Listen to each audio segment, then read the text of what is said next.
posiblemente alguna vez ha utilizado un casco, esos que usamos para trabajar, por ejemplo, o para andar en moto. Bueno, usted sabe bien que usamos este tipo de protección porque justamente nos protege la vida. Ante una emergencia, ante un accidente, bueno, ahí el casco va a estar cuidándonos la cabeza, ¿no? Que justamente es fundamental para nuestra vida. De hecho, se ha mostrado que reduce muchísimo el riesgo de politraumatismos o el riesgo de vida, inclusive, de perder la vida, gracias a utilizar esta medida de protección, ¿no? Usar el casco. Pero hay algo que todos entendemos, reconocemos, que es fundamental que los materiales con los que esté construido este casco sean excelentes, sean buenos, sean de los mejores. Porque también hay cascos que son de materiales ordinarios, pero que en el momento de necesitarlo y no nos va a proteger de la misma manera. Pero ¿cuál es el problema con esos cascos que son de materiales excelentes y que son muchos más caros y son mucho más difíciles a veces de conseguir? Nos cuesta mucho más acceder a esa protección, ¿no? Pero bueno, como sabemos que nuestra vida está en juego, muchas veces hacemos el esfuerzo y hacemos la inversión y el gasto de comprar el mejor casco que podamos, ¿no? Bueno, ¿por qué mencionamos este tema? Porque lo cierto es que todos tenemos una protección que nos cuida nuestra salud espiritual, nuestra mente espiritual, como si fuera un casco en sentido espiritual. Y básicamente esto podría ser nuestras convicciones, aquello en lo que nosotros confiamos, aquello en lo que nosotros creemos. Eso para nosotros es como un casco que nos protege nuestra vida espiritual. Y es cierto que también, al igual que cuando hay un accidente y el casco nos protegió, bueno, también pasamos en la vida por algunos problemas, muchos de ellos son graves, gravísimos, y que pueden ser como golpes, que si nosotros no tenemos este casco, y bueno, nuestra vida espiritual también se podría perder. Pero también entendemos que es necesario que esté construido de materiales excelentes, estas convicciones o este casco en sentido espiritual. Tiene que ser de materiales duraderos y que ante cualquier prueba igual nos protejan. Porque imagínense que ahora en el casco literal, la persona que va andando en moto o está trabajando y resulta que está confiada de su casco, pero resulta que su casco es de cartón o es de papel, como esos bonetes que hacíamos con diarios y está ahí protegido con eso. Pero ¿cómo le va a ir si tuviera un accidente, se le cae algo? No le protege nada, ¿no? Bueno, nuestra esperanza, nuestras convicciones, en lo que nosotros nos aferramos, ¿cómo son? ¿Son de materiales excelentes o son de papel? De una calidad que se va a perder fácilmente. Bueno, por eso la importancia de encontrar una esperanza segura y una vez que la encontramos, aferrarnos a esa esperanza, ¿no? Por eso en este discurso queremos ver por qué los testigos de Jehová estamos convencidos de que en la Biblia encontramos la esperanza segura, encontramos las convicciones seguras a las que podemos aferrarnos para que cuando pasemos por problemas estemos tranquilos y estemos protegidos. Por eso vamos a responder tres cosas en este discurso. Primero, ¿por qué hay tanto sufrimiento? ¿Por qué necesitamos tener un casco que nos esté protegiendo? Segundo, ¿qué esperanza es la que habla la Biblia? Y tercero, ¿por qué podemos confiar en la esperanza que da la Biblia? Vamos a analizar la primera entonces. ¿Por qué hay tanto sufrimiento? ¿Qué enseña la Biblia de por qué existe el sufrimiento? Bueno, para entenderlo tenemos que remontarnos a lo que fue el principio de la creación humana, ¿no? A nuestros primeros padres, Adán y Eva, como los menciona la Biblia. Si uno analiza el Génesis en el capítulo 1, el capítulo 2, va a encontrar que Dios creó a esta primer pareja con mucho cariño y las puso en el mejor lugar en el que podían estar. Les dio una familia, les dio salud perfecta, no se iban a enfermar nunca. Tenían un trabajo muy digno, muy lindo, estaba muy relacionado con la naturaleza, con cultivar la tierra, cuidar de los animales. Así que un trabajo muy gratificante. Tenían otra cosa única, una relación directa con Dios. Dice la Biblia que ellos hablaban directamente con Dios, algo que ningún otro ser humano ha podido disfrutar, a excepción de Jesucristo, ¿no? Y esta relación especial que ellos tenían con la naturaleza, ¿no? De cuidarla y de protegerla. Así que un ambiente único, hermoso en el que estar. Así, en ese lugar, Dios creó a la primer pareja humana y les dijo que ellos ahora tenían la posibilidad de llenar la tierra de personas, de que toda la humanidad disfruten de las mismas cosas que ellos. Pero entonces, ¿qué pasó? ¿Por qué sufrimos? ¿Por qué no vivimos ahora en esta realidad que estábamos describiendo recién como la que vivieron Adán y Eva?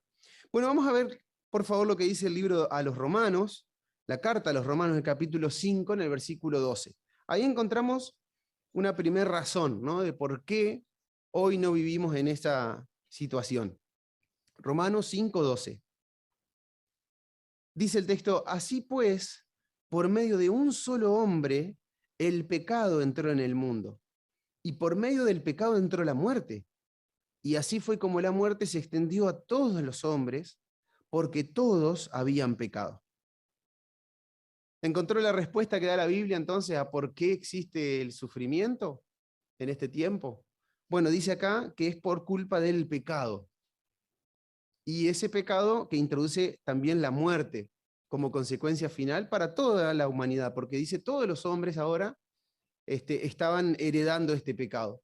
¿Cuál fue el pecado? Bueno, la Biblia explica ahí en Génesis 3 que tanto Adán como Eva, a pesar de estar en este ambiente que describíamos recién, ideal, decidieron alejarse de Dios. Decidieron en realidad rebelarse contra Dios y unirse a una rebelión que había comenzado el diablo, Satanás, como lo describe la Biblia.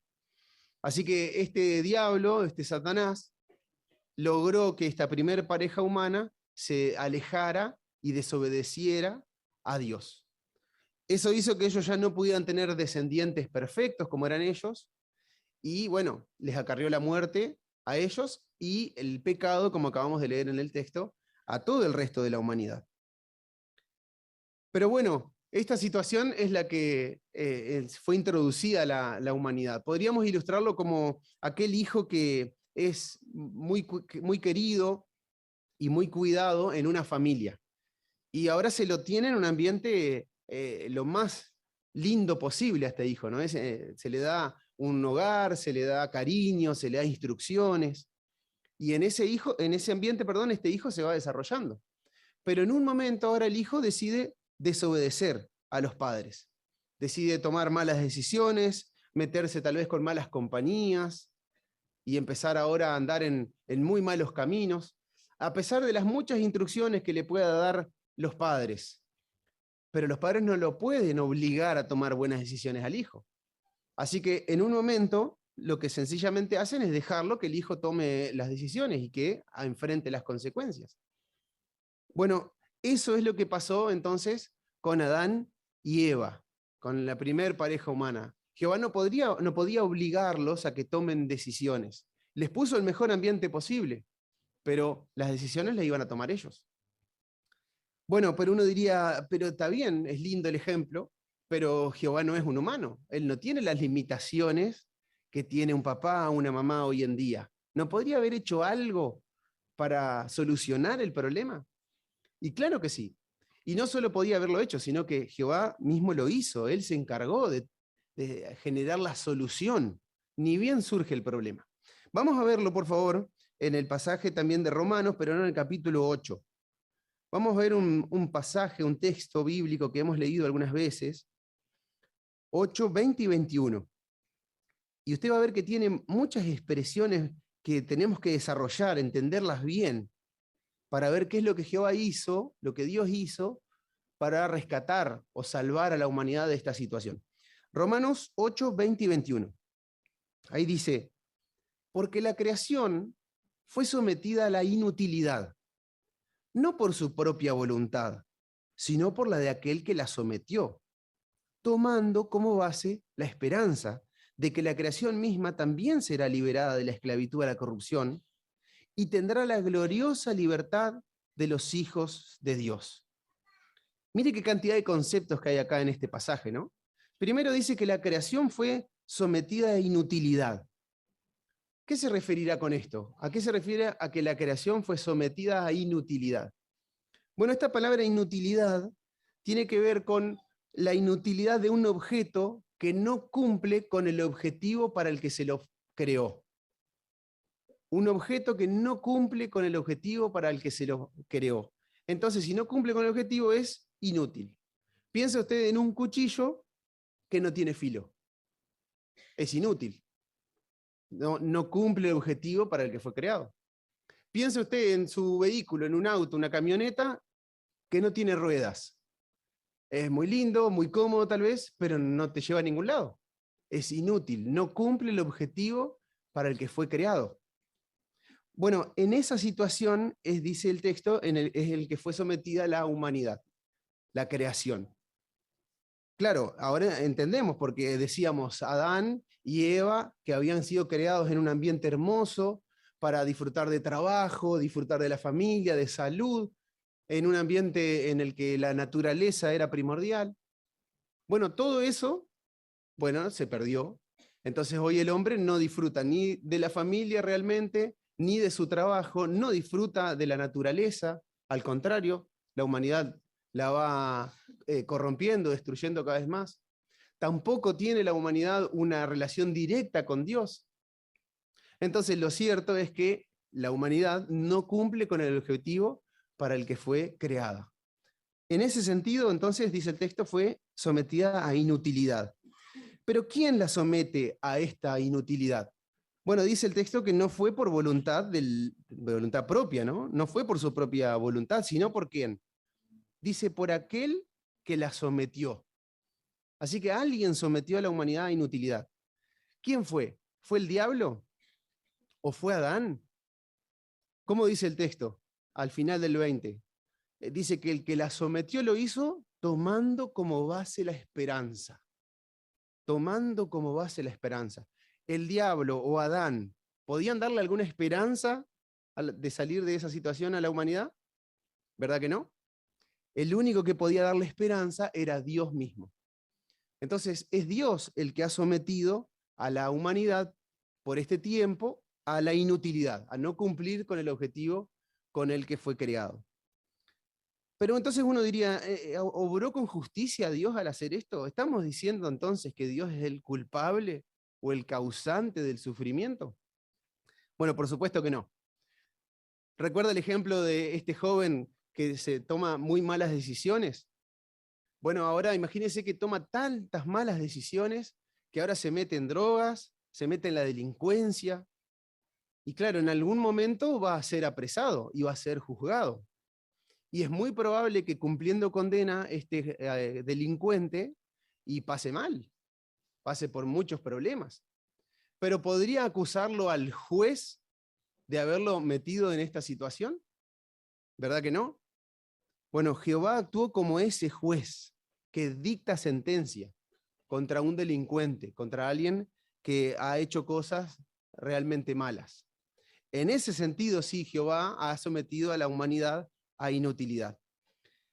Recordemos lo que hicieron nuestros primeros padres. Cuando se rebelaron, se pusieron de parte de Satanás. Así que actuaron como rebeldes, como personas delincuentes, ¿no? Así que Jehová dictó sentencia.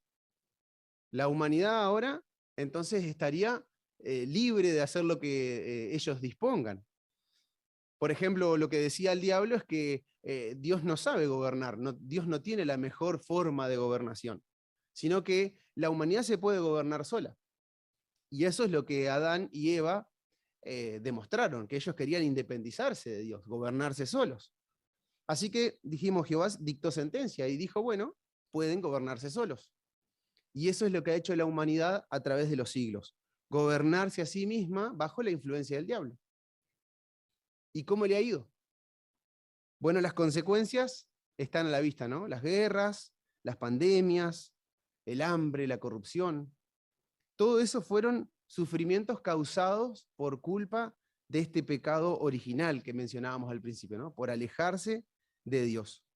Pero como indica el texto que acabamos de leer, Romanos 8, 20 y 21, esta situación no iba a ser así para siempre, porque Jehová mismo hizo que surgiera esta situación tomando como base la esperanza. ¿Qué esperanza?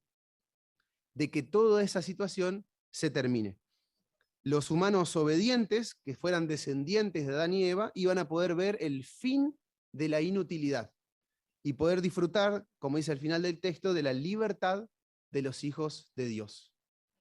Así que, bueno, estamos tranquilos, porque no es una situación que se ha salido de control. No, no, Jehová tiene todo bajo control. Y todos los acontecimientos a lo largo de la historia están bajo el control de Dios. Pero Jehová desea quitarnos de encima todo el dolor y el sufrimiento que la humanidad ha causado. Él mismo se va a encargar de hacerlo, de que nuestro sufrimiento sea reparado. Y todo lo que causó el diablo con esta rebelión y Adán y Eva sean cosas del pasado. Así que justamente eso es lo que dice la Biblia, entonces, de por qué hay tanto sufrimiento. Pero ¿qué esperanza da la Biblia? Decíamos, Dios quiere limpiarlo, quiere eliminar el sufrimiento. Pero ¿qué es lo que realmente va a pasar? ¿De qué habla la Biblia? ¿Qué es lo que va a suceder? Bueno, dijimos que el problema que se había planteado era de gobernación, o sea, de quién tiene el derecho a gobernar y quién puede hacerlo de la mejor forma. La Biblia enseña que Dios entonces estableció una forma de gobierno que va a limpiar la tierra. Ahí en Daniel 2:44 o en Mateo 6:10 va a encontrar que habla del reino de Dios. El reino de Dios es el que se va a encargar de limpiar la tierra. ¿Y cómo va a ser la vida cuando el reino de Dios esté gobernando toda la tierra? Bueno, vamos a ver lo que dice Apocalipsis 21, 3 y 4. Apocalipsis 21, 3 y 4.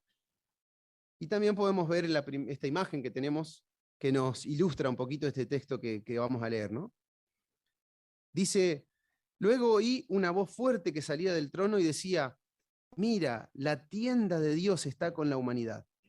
Él residirá con ellos y ellos serán su pueblo. Dios mismo estará con ellos y les secará toda lágrima de sus ojos. Y la muerte ya no existirá, ni habrá más tristeza, ni llanto, ni dolor.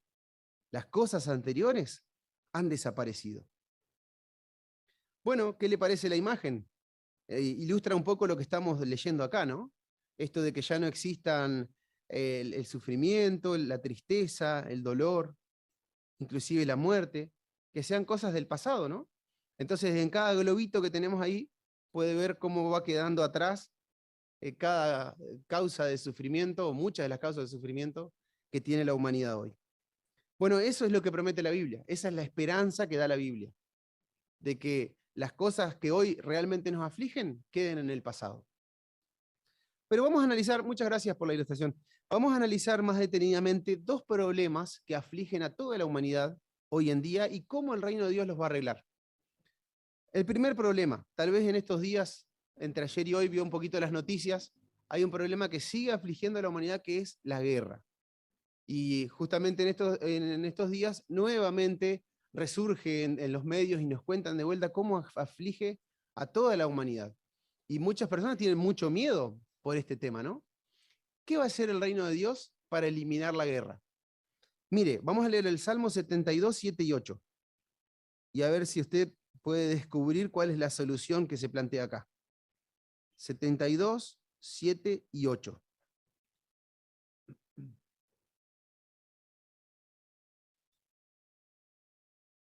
Dice, en sus días el justo florecerá y habrá paz en abundancia hasta que la luna ya no exista.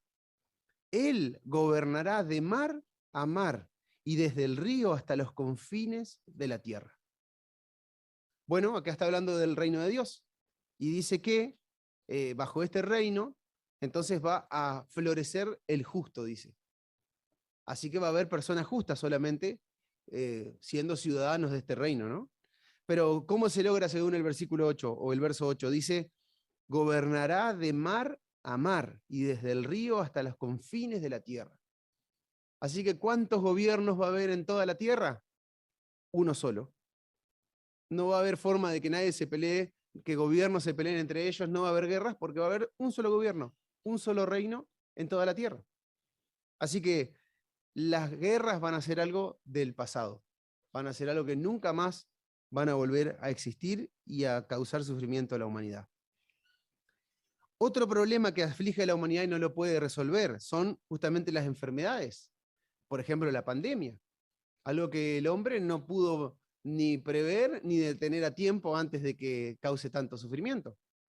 Bueno, la Biblia dice que Dios se va a encargar nuevamente de resolver este grave problema de las enfermedades. Ahí en Isaías 25:8 dice, por ejemplo, que millones de personas que han perdido la vida van a poder volver a la tierra convertida en un lugar hermoso, en un paraíso como el que perdieron Adán y Eva.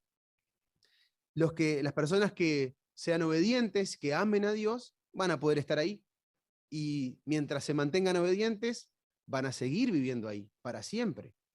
No como pasó con el caso de Adán y Eva, ¿no? Porque Dios se va a encargar entonces de que estas personas vuelvan a la vida. Y aquellos que tengan tal vez recuerdos dolorosos por cosas que puedan haber pasado durante este tiempo, bueno, Dios mismo se va a encargar de que ya no le causen ningún dolor, de que esos recuerdos de los peores momentos de su vida ya no le causen sufrimiento, ¿no? Bueno, esta es la esperanza que da la Biblia. Este es como el casco que decíamos, ¿no? Que nos podemos poner. Y ahora nos puede proteger cuando pasemos por algún problema grave, ¿no? ¿Sabe que esta ilustración del casco en realidad está en la Biblia? Cuando la Biblia habla del casco que usa el soldado y que lo protege de los golpes, ¿no? Entonces habla ahí como el soldado romano, por ejemplo, que tiene distintas partes en su armadura, y una de las partes es el casco, el que protege justamente la mente, la salud espiritual. Y eso es justamente la esperanza, ¿no? ¿Por qué? Porque ahora cuando uno aprende esta esperanza que da la Biblia, aunque reciba golpes, y no nos van a quitar la vida en sentido espiritual. Analizamos recién algunas, por ejemplo, la guerra.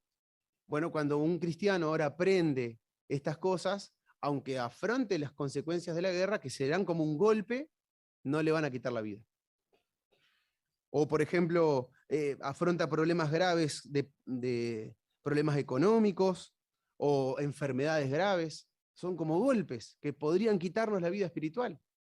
Pero como este cristiano tiene puesta la esperanza, este casco, entonces no le va a pasar nada. Su vida espiritual no corre riesgo. Qué lindo es entonces cuando hemos encontrado la esperanza que da la Biblia, ¿no? Y nos hemos puesto este casco nosotros. Pero la última pregunta que habíamos planteado es, ¿por qué podemos confiar en esta esperanza? ¿Por qué decimos que esta esperanza, este casco está hecho de buena calidad? Hoy decíamos, los cascos de buena calidad no son tan fáciles de conseguir. Es difícil, hay que pagarlos más. Hay que invertir más de nuestro tiempo, de nuestro esfuerzo para conseguirlo, ¿no? ¿Por qué estamos seguros que esta esperanza que da la Biblia no es de papel, sino que está construida con materiales excelentes? Bueno, vamos a analizar brevemente esto. ¿Por qué podemos confiar en la Biblia? Veamos un primer punto en 2 Timoteo 3:16. La segunda carta a Timoteo, en el capítulo 3, en el versículo 16. Ahí dice, toda la escritura está inspirada por Dios y es útil para enseñar, para censurar, para rectificar las cosas y para educar de acuerdo con lo que está bien. ¿Notó? ¿Por qué podemos confiar entonces en lo que dice la Biblia? Porque dice que fue inspirada por Dios. Es el único libro que existe que tiene esta declaración, ¿no? Este libro o esta escritura que tenemos ahí es inspirada por Dios. Claro, entendemos que no es que Dios la escribió de puño y letra, pero sí inspiró lo que ahí tenemos escrito, ¿no? Así que, si esto es así, si la Biblia viene de parte de Dios, sin duda es un libro especial, es un libro distinto a todos los demás, y es un libro que sobresale a todos los demás. Vamos a ver algunas pruebas de que esto es así. Por ejemplo, si la Biblia realmente viene de parte de Dios, cuando hablara de ciencia, tendría que ser exacta, porque dijimos, Dios es el creador de todas las cosas, de hecho creó al hombre. Entonces, cuando se refiere a la Biblia a cuestiones científicas, tendría que ser exacto, porque el que lo escribió es el mismo creador. ¿Cómo podemos comprobar esto? Vamos a leer un texto, Isaías 40:22. ¿Por qué decimos que la Biblia Cuando habla de ciencia es exacta. Isaías 40, 22.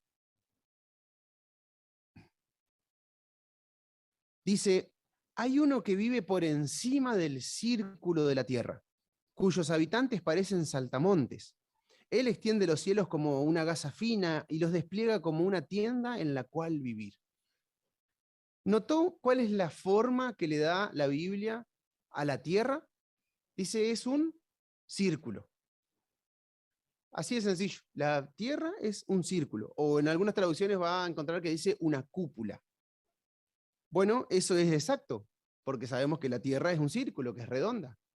Pero eso lo sabemos hoy. En tiempos antiguos esto no se sabía. De hecho, recién 300 años después de que se escribieron estas palabras, un astrónomo griego pudo calcular el radio aproximado de la Tierra. Pero ni aún en ese tiempo, de 300 años después de que se escribió estas palabras, ni aún en ese tiempo era la creencia popular de que la Tierra era redonda, se creía que era plana. Recién en el siglo XX, cuando el hombre pudo salir al espacio exterior y sacarle una foto a la Tierra, y que eso se pueda ver por toda la humanidad, entonces es que se confirmó claramente de que la Tierra es una esfera, es un círculo, es una cúpula. Recién en ese tiempo.